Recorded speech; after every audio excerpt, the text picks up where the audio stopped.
Alex, Yes, sir.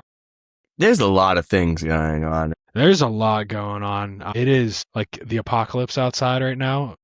It is So for smoggy as all yes, get out. well, it's not even smog; it's smoke. Because for those, we've said it before, but for any newer listeners, we live. If you hadn't heard, Canada is experiencing a lot of wildfires right now, and Tyler and I live in the kind of mid-Atlantic Great Lakes region of the United States, and that is where the heaviest part of that smoke is hitting because I think the jet stream brings it down to us. So the last like 2-3 days, the air quality has been in the dumpster, and Yeah, it you tastes like can't. cigarettes outside. It does. It's not great. I mean, think that they said like how bad the air quality is right now. It's basically equivalent to smoking a pack of cigarettes a day.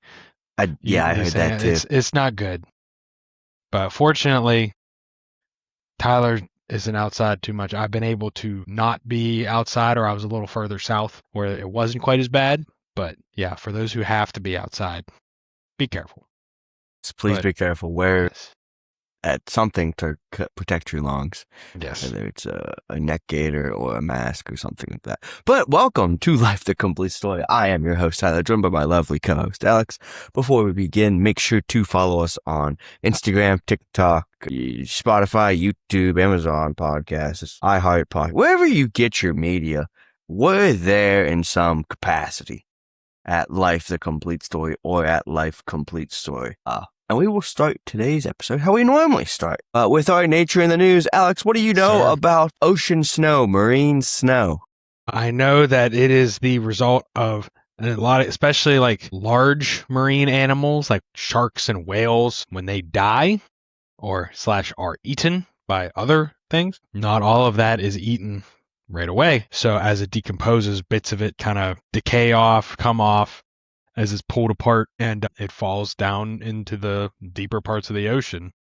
Yeah, And it is a very important food source for some of these deep sea creatures because it's a very dense amount of calories that they don't always get, yeah, or don't and we often might get. have unlocked a secret here. So, as you get further down in the depths of the ocean, the pressure builds up because there's more water pushing down on you. That pressure is kind of acting like a juicer and squeezing out microscopic nutrients from this marine snow.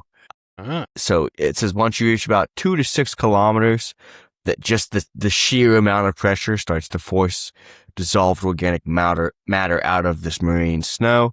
By the way, this is an article published by the University of Southern Denmark on July 12th, 2026.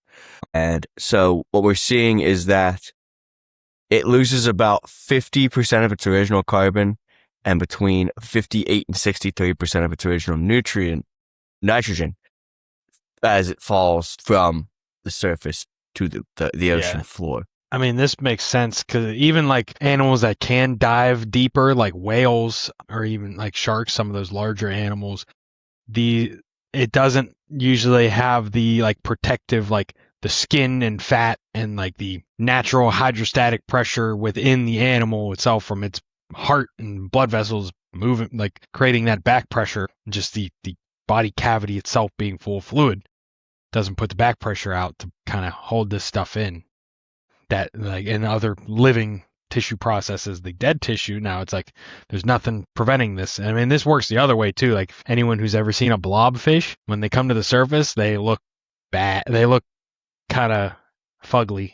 Yeah, They're there's a lot of loose to yeah, it. they're very squishy and loose. But when you see pictures of them where they're supposed to be in the deep ocean, they look like regular old fish. A little So, funkier, but yeah. still regular fish. So what this means is we're losing almost half of the carbon and almost half of the nitrogen. So in the carbon cycle, that carbon, once it hits the seafloor, can turn into sediment and eventually, over millions and millions of years, turn into like fossil fuels that we all know and love. But if we lose half of it throughout the process of sinking to the ocean, that's not really as locked away as the alternative. So it kind of leads to a lot of things that I'm not sure if we talked about on the show before, like ocean acidification, things like that, higher CO2 concentrations in the actual water itself. So they did an experiment here Alex, you want to talk about the experiment? The part where they simulated marine Yes. snow under pressure. Yeah. So with this, they kind of used, they recreated it using diatoms, which is like a microscopic algae that tend to clump together as they sink through the ocean. And what they did is they put these artificial, quote unquote, particles inside a specially designed rotating pressure tank that kept it suspended instead of letting it just settle to the bottom of the tanks to kind of simulate falling through hundreds and hundreds of feet of ocean water. So that way they were kind of able to measure how the carbon and nitrogen that was held within these diatoms then escaped or was squeezed out as it would fall through the water column. And with that, they showed that half of the particles carbon content leaked out while it was sinking, like Tyler said before. However, most of this it's not just carbon or nitrogen. It's still in its kind of constituent protein and carbohydrates, like the usable organic materials, which then the deep ocean microbes are able to consume. So with that, these leaked nutrients, they fueled microbial growth that they found in just 2 days. Bacterial abundance increased 30-fold and respiration rates rose dramatically. So even though, as Tyler was saying, it may not be sequestered in the same way or in the way that we thought, doesn't mean it's just kind of sitting there. It's being used somehow. And that's also kind of how it gets locked within that water column, because those microbes will consume it and use it, and then they get eaten or they die, and other microbes, and it's it just keeps getting recycled through the water column. So now the next phase of this experiment is to go see this in a real world scenario. They're going up to the Arctic Ocean. They probably already have. This research paper probably got published long after the actual experiment took place. No, it just got published. Yeah, but I'm saying the actual experimentation happened probably a while. I mean, potentially, but I don't know if it'd be that long ago. Like they might be there now. Yeah, we'll go with that. So their plans to go to the Arctic Ocean and see this in the real world in real time, using the German research vessel Polarstern to kind of do what they were doing with actual marine snow and not just these diatoms, and seeing how bacteria outside of the vacuum of the lab react. Right? That's how I read that. Yeah. So this was published in the February of this year. The article it just reached Science Daily not that long, a couple days ago. Yeah. Last week. Yeah. Earlier this week, but or end of last week. Yeah, you're right. But it is that's pretty cool. Yeah. Unfortunately, all I'm getting is the abstract and the references I clicked on the link to get to it. So, but that's not important. Yeah, Science Advances. Yeah. For the article, I don't need to read the whole article right now. We will move on to our lesson for the day. Today we are talking geckos again. This is week 2 of geckos. This is our final week of geckos. We are talking. Geckoda. Geckoda is the suborder, but there's a bigger clade called Geckomorpha is the clade, but we are talking in the superfamily Geckonoidea, or suborder. Superfamily Geckonoidea. So last week we talked about superfamily Pigopoidea, Pigopodoidea, whatever it was. Today we're talking Geckonoidea. And our first, but we have a little bit of like what geckos are before we talk about that. We never really discussed it. So Geckoda is a suborder containing the previously discussed Pigopoidea, as well as Geckonoidea. They are mostly carnivorous species found on every continent except Antarctica. They range from 1/2 inch to over 2 feet long. The most species-rich group of lizard with over 2,000 species total.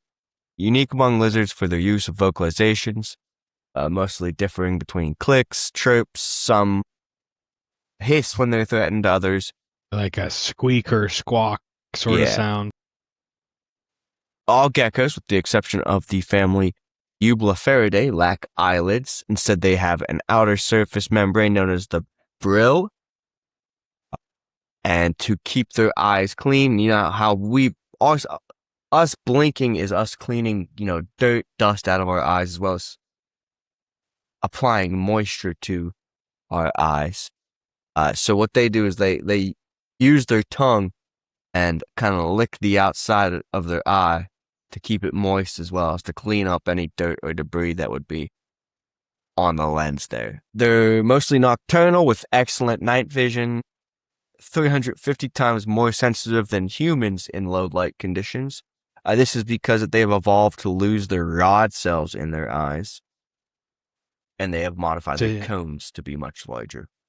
So that's the big thing with that is not only is it 350 times more sensitive, it's color vision with that much higher sensitivity, meaning that they can still see color at night 350 times better than humans, because they said the rod cells are the cells in the eyes that see like light and dark, so like grayscale, and the cones are the ones that see color. They are also able to utilize a multifocal optical system to generate sharp images at two varying depths, which is kind of like a camera zoom feature right there, like a focus on a camera. That's pretty cool. And it's been noted that diurnal geckos have evolved independently multiple times in their history. So there are diurnal geckos, but they don't.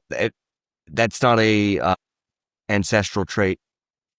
That is they were nocturnal, and on multiple separate occasions decided that we're going to become diurnal, stay awake during the day. Yes, sir. Give me a half second. Boom. Our first family for today is Eublephaриdae. This family of geckos has 43 species under 6 genera, found most of the primary continents: Asia, Africa, North America, and Central America. This family lacks adhesive toe pads like most other geckos, but they have eyelids unlike other geckos. So this family is the family of contradictions, basically. So I think they're more ground dwelling, or they use more claws instead of toe pads to climb, I would assume. And this is one of the groups that exhibit that autotomy of the tail, and the muscles within the old tail are able to flex for 30 minutes after they drop from the gecko to distract predators. And this family is the one that contains a lot of the popular pet species for geckos, which you'll see in the genera. So our 6 genera, man, these are rough. Yeah. Let's give her a go. So our first genus is Arluroscalabotes. These are the cat geckos.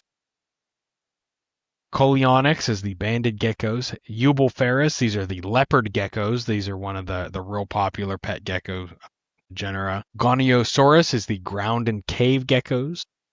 Hemitheconyx is the fat-tailed geckos, and Holodactylus is the clawed geckos.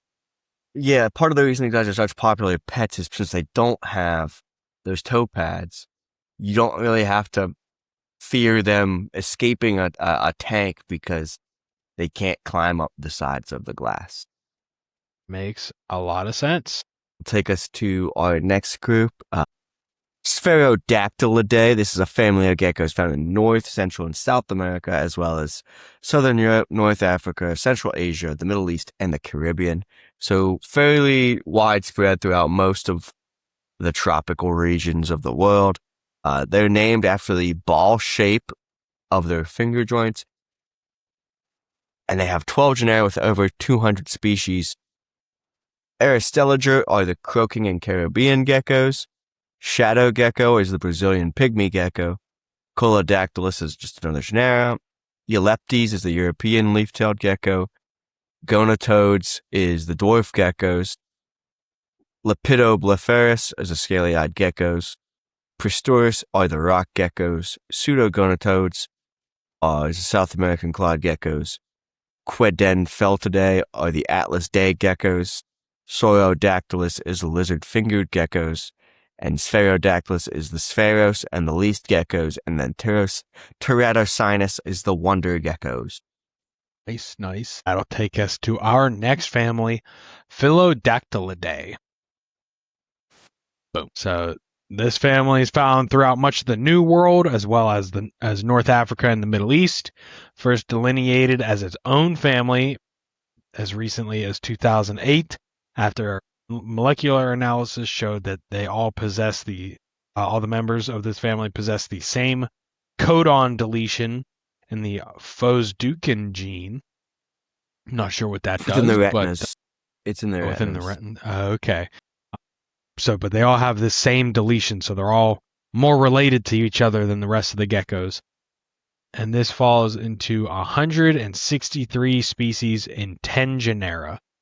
You have Asacus is the Southwest Asian leaf-toed geckos, Garthia, the Chilean marked geckos, Gymnodactylus, the naked-toed geckos, Haemodraken, Homonota are the marked geckos, Philodactylus, the American leaf-toed geckos, which is what I have pictured, Philopezis, Chiodactylus are the fan-fingered geckos, Tarantola are the wall geckos, and Thecadactylus is the turnip-tailed geckos. I'm guessing they have very fat, stubby tails. Yeah, and I'm sure it tapers down, too. Yeah. That'll lead us to our last group of the day. This is our largest group of the day. We're talking Geckonidae. This is the family of geckos containing nearly 1,000 species in 62 genera. They contain some of the most widespread gecko species like house geckos, the tokay gecko, which is what Alex has pictured here. And I do have to add, the scientific name for the tokay gecko is hilarious. It is gecko. Yeah. As well as the day geckos and the datellas. They occur globally, but they're most diverse in tropical areas, which is something that's been pretty common for most of the amphibians we talk about, as well as most of the reptiles we'll talk about, since they are ectotherms. They like those hot areas. Family is a mix of species capable of living in nearly all subtropical regions of the world, widespread throughout, oftentimes invasive in some areas, and species that are endemic to certain regions, locked on islands or isolated forests, and have such a small range that you'll never see them. And there are a bunch of genera, so bear with me here for a second.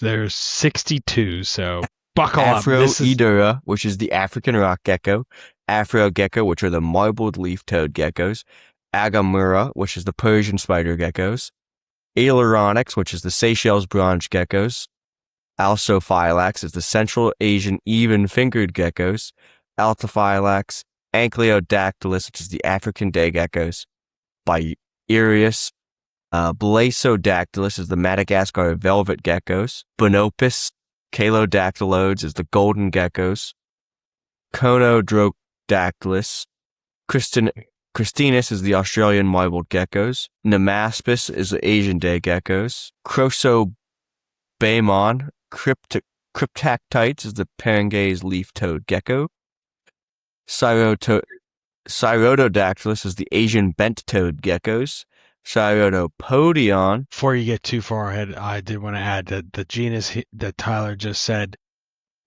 Cyrtodactylus, that is the largest genus within this, with 346 species. That's a lot. So there's a lot. There's a handful of monospecific genera, but that one I think needed pointed out because it has the most out of any of them. So yeah, Cyrtopodion. Dixonius is the Asian leaf-toed geckos, Dravido gecko, Ebenavia, Elasmodactylus is the East African thick-toed geckos, Geckolepis is the fish-scale geckos, Gahyra are the datellas or the web-toed geckos, the genera gecko is the true geckos, Gogia are the dwarf leaf-toed geckos, Hemidactylus are the house geckos, which is another fairly large genera of geckos with 195 species, also some of the more common species. Hemiphilodactylus are the half-leaf fingered geckos, Heteronotia, prickly geckos, Homophilus is the African velvet geckos, Colicanos, lackey gecko, Lepidodactylus are the scaly-toed geckos, Luprosaurus are the fringed geckos, Lygodactylus are the dwarf geckos, Matoatoa, Mediodactylus, microgecko, Nactus is the Oceanian slender-toed gecko. Narodasia is the festive gecko. Pachydaculus is the African thick-toed gecko. Paragyra, Periodora is the Madagascar ground geckos. Parsa gecko is Zaya's parse gecko. Perocyrus is the Micronesian geckos. Phelsuma, Pseudoceramotodactylus is the Gulf short-fingered gecko. Pseudogecko are the false geckos. Tenopus are the barking geckos. Tychozoon are the parachute geckos. Is that what that is? It is. They got the very wide, very slender tails and the very wide, flat hands. I think they kind of spread out and use their fingers and spread out, similar to the way the flying frogs did. And probably, I would guess, use that to glide. That'd be my best guess. Yeah, the Rama gecko, which is Swartborg, African leaf-toed gecko, Rhina gecko, Rhoptropella, which is the Namaqua day gecko, Rhoptropus is the Namib day gecko, Stenodactylus is the North African short-fingered gecko, Tenuodactylus, Trachyodactylus, Trigonodactylus is the Middle Eastern short-fingered geckos, Tropiacolotus, the North African sand geckos, Eurocotylodon, Europlatus are the Madagascar flat-tailed geckos. That's all of them. There we go. I can breathe. Yes, sir. And that'll take us to our recurring segments. Alex, what do you Yes. have for your most wanted? Yeah, so we'll go to my most wanted first so Tyler can breathe and you don't have to listen to him for a couple minutes. We're talking about an invasive gecko. This is the Mediterranean house gecko. It is Hemidactylus turcisus, which is one of the species within the genus Hemidactylus that's in the last family that Tyler talked about, Geckonidae. So these are native to the Mediterranean, Southern Europe, and Northern Africa.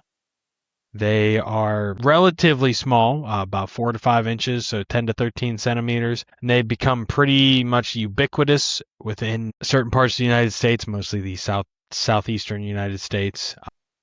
Like pretty much all the geckos, or I should say most of the geckos, they do have those sticky toe pads that allow them to pretty much scale vertical walls and climb upside down, which is very much unlike any other native lizards within the United States, especially in this, I'm reading off of the Texas Invasive Species Institute website. So especially in Texas, they do not have any lizards that can climb like this. They are a problem because they breed very rapidly. Their females are capable of laying multiple clutches of 2 eggs each throughout the summer. They're laid in the cracks and crevices of trees or man-made structures, even to something as much as buildings. And similar to rodents, the Mediterranean gecko has been aided by human development because they like populated areas like cities for their, especially in their breeding populations, because they don't see as many predators in these areas. And with that, with not having predators, of course, then they can, and all of those like little cracks and crevices that they like to lay their eggs in, and since they can get pretty much anywhere, if you get like even just a little crack or like a little seam in like brick, like 2 stories up, most anything else is not going to be able to get to those eggs, so they can grow up and become adult geckos. And it's very common to see them on the sides of buildings, especially in areas where there's lights, because they'll use that on a nice warm summer night. They'll hang around there and catch the insects that are attracted to the light. It's a very good chance that they came as a stowaway on a ship from the Mediterranean. They were first reported in Florida in 1915 in Key West, and it has since spread with the pet trade, which is most likely why it spread so rapidly across the United States. But its highest numbers are in Florida, of course, the most tropical of the United States, and as well as many other southern states as well. Anything else, Alex? All I was going to add is there's really no long-term negative effect has been associated with them because they pretty much just eat bugs. But It says here, it is known that the gecko is strongly resistant to insecticides and pesticides, which you really shouldn't use them on like reptiles anyway, but they are something that, I mean, they're resistant to it, so they don't, even if they do spray or someone does spray for bugs, they'll eat them and it really doesn't bother them. So it allows them to survive where other, like some of the native lizards may become sick or even die. It is good to note that they're not venomous or even really aggressive. You can pretty much just snatch one by hand without too much trouble. And they have a weaker bite than the native anola lizard in the southern United States. So if you do catch one, they're pretty easy to handle. If they munch you, it's really not going to hurt. It'd probably just be. I doubt they would even draw blood. If they did, it's probably no more than a paper cut. Yeah, Kind of gecko thing. teeth structure is not exactly sharp. They're Yeah. It's 100 tiny teeth And that yeah, regrow every few months yeah, they're primarily insectivores across pretty much the entirety of the whole yeah, gecko lineage. against the clade. Yeah, but that's all you have, Alex. I will Yes, sir. flip over to our amazing species for the day.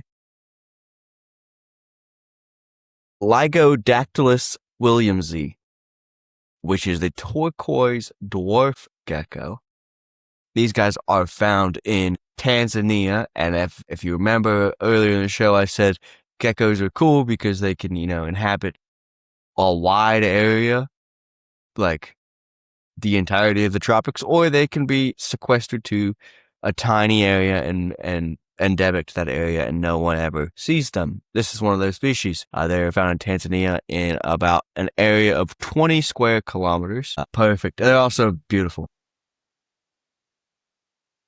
And they have an area of occupancy of about 8 square kilometers with several fragmented populations with lots of habitat destruction and fragmentation, as well as being collected for the pet trade because it's such a spectacular looking species. They're found upwards of 290 meters above sea level, found within the forest reserves of Kimboza and Ruvu, known from 2 localities in the vicinity of these forests, and it is a population trend that is decreasing. We had about 150,000 adult individuals in 2009 based on the number of plants, pandanus plants in the reserve, and the number of lizards per plant sampled. And it was estimated to have declined a third since 2004. And the 2 subpopulations outside those forests occupy much smaller areas and don't contribute significantly to the major population. And there's 4 out of the 4 known subpopulations, they don't connect at all due to like unsuitable habitat surrounding their populations. There's a couple threats here, mostly logging and agriculture, as well as they get like, I don't want to call it bycatch, but they are kind of unintentionally trapped, as well as the limestone where the pandanus plants they live on is often mined, as well as they are collected for the international pet trade.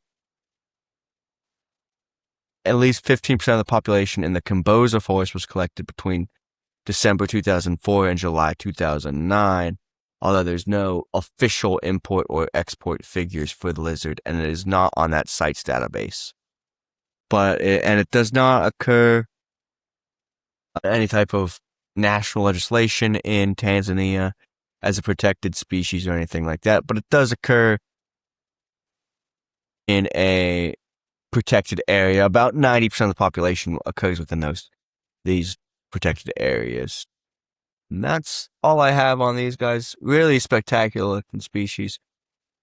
Hopefully we can keep them around for a lot longer. And Alex, I'll kick it back over to you for your ecology encyclopedia. I know you're dying to talk about it. Yes, sir. So today, for our ecology encyclopedia, we're talking about coevolution.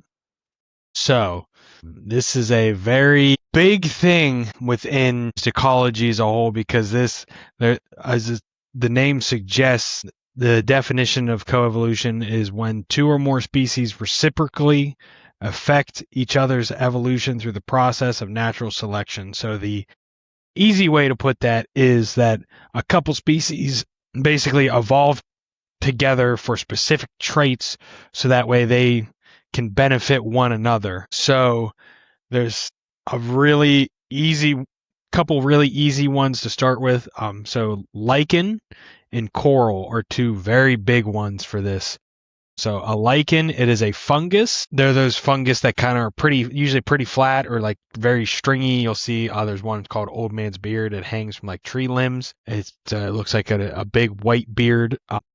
But what they are is a fungus that actually has algae growing inside of it. And so the algae gets the protection and nutrients from the fungus as it grows on decaying matter. And then the fungus gets the energy from the algae as the algae photosynthesizes, produces sugar, so they benefit one another. And then with coral, you get the coral polyps and algae again. The algae, of course, gets a safe place to live and reproduce and grow, while the coral polyps get the sugars from the algae. So then they've evolved to the point where specific algae only go with specific lichen, and same with the coral. That's why corals have specific colors. That's why we're able to identify them by those colors, as well as the shapes and styles that they grow in.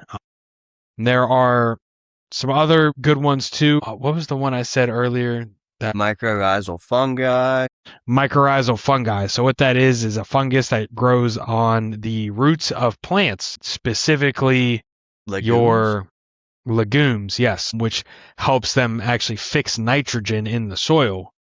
And there are other mycorrhizal fungi that grow on other plants as well, but the legumes are the most notable because they will actually fix enough nitrogen to actually like replenish soil nitrogen. So that's huge for ground ecology. And there's other things as well. There are specific why plants, especially flowering plants, that specific colors or like shapes of flowers evolve for certain types of organisms to pollinate them. Yeah, like white flowers are more suited for, moths and bats because they're white, so they can see them at night. You're very colorful. Just the shape of the flower itself is better for a butterfly versus a bee, because the butterfly has the long proboscis that can go down and get the nectar, where a bumblebee would get stuck because it's too thick. Yeah. And there's actually a flower that it specifically looks like a bumblebee, so that way like a male bumblebee tries to go do what animals do. Yes, it is a specific type of like orchid. I forget orchid or something like that. I think it is called a bumblebee orchid, actually. And it kind of gets stuck and has to like crawl through the rest of the way of the flower, and from there the flower basically uses like a kind of a sticky sap that deposits pollen like pods on the bee, so that way next time it goes to a flower of a similar kind, it deposits that pollen. And even just pollination in and of itself is basically millions of years of coevolution that has allowed insects to pollinate and other animals to pollinate between flowers, because before that it was all like wind driven. And that's what like most trees that we see that are not flowering trees, that's as well as like grasses, that's how they pollinate, is through the wind, which it works, but there's a reason that flowering plants are so much larger and more effective. More effective at survival. Why more easily seen, I think, is the better way to put it. The dominant group. That's what I wanted. The angiosperms are more, Correct. Yeah, angiosperms. So like Tyler was saying, the different flowers, shapes, colors, even to the point of like parasites, like why specific parasites only. Yeah, they've adapted to work best in this species because of the internal temperature of that species. Yeah, or something of that sort. And that's why there are especially a lot of endoparasites. There is a like specific species or specific like species, or at least like group of animals that it has to go through before it can complete its life cycle, is because they've evolved to use that. Things like brood parasitism, like cuckoo birds, how they've evolved to kind of take over different nests, and even things as much as competition or like predator and prey relationships. That is especially predator and prey relationships, that is a coevolution. Why, like certain organisms, like if you think of things like wolves and deer, or like why deer have long legs and why they can sprint so fast is to be able to get away, but wolves have developed very strong senses of smell that they can track the deer, and they have much more stamina, so they're able to kind of track the deer down. Or like coyotes and antelope, or not coyotes, like cheetahs and antelope, things like that. Like that race to survive is a huge is coevolution. The way the prey tries to survive the predator, and ways the predator tries to do better at eating the prey. Yeah. In its broadest term, coevolution is just the two species developing traits to better interact with each other, whether it's a predator-prey interaction or Yes, a commensalism or mutualism or anything of that matter. yeah, So, and of course the most notable is like pollination, and like the stuff I mentioned earlier. The predator-prey relationship is kind of that is a very broad sense of that part of the topic. right. That'll take us to our final segment for the day. Our from the vault, we are talking Ike Statisaurus, which is a early ancestor of geckos, oftentimes like denoted as one of the earliest squamates.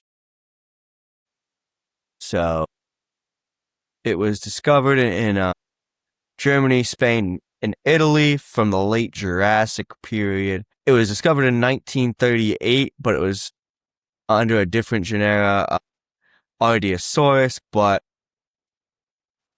in the 1960s, it was identified as a gecko relative.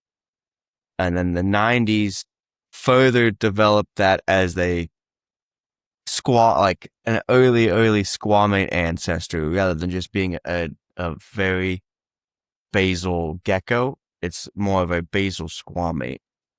But so it has a flattened head, forward-oriented feet, and some tall claws. And it was believed to have a climbing lifestyle similar to geckos.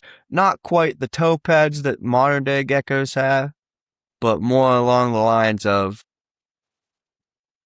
the clawed geckos that we talked about, where they do have the claws to climb rather than toe pads. And then most of the rest of the article talks about its history and its discovery and the debacle on where to place it. Because that's really the issue we have with a lot of fossils, is no one was around to visualize and examine what they did in their lifestyles. So we're just going off of bones and kind of like skeletal data. Whereas in modern day, you can kind of examine the lifestyles of species and group them based off of that as well. So we're kind of just throwing these at a dartboard up until we get some more advanced genetic data towards the later 1900s.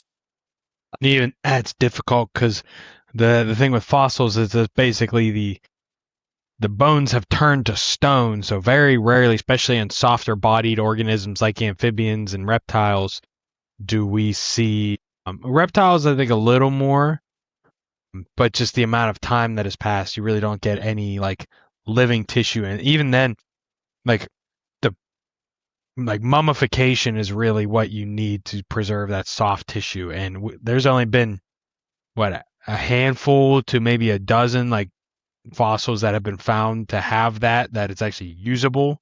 Right. So the best modern day representation for a similar body plan to this fossil, Ike Statisaurus, would be that of a tokay gecko, in terms of like the flattened skull, the forward facing limbs.